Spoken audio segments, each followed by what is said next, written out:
Big bang theory اور قرآن، حقیقت کیا ہے؟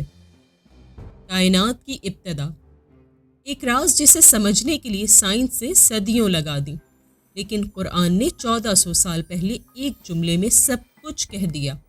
اللہ فرماتا ہے، کیا کافر نہیں دیکھتے کہ آسمان و زمین ایک ساتھ جڑے ہوئے تھے، پھر ہم نے انہیں جدا کر دیا۔ سورۃ الانبیاء آیت نمبر 30۔ یہی تو ہے بگ بینگ تھیوری۔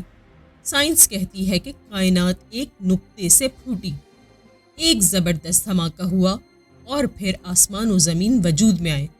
مگر غور کریں، جس علم کو دنیا نے آج تسلیم کیا، وہ علم قرآن نے اس وقت عطا کیا جب لوگ زمین کو بھی چپٹی سمجھتے تھے۔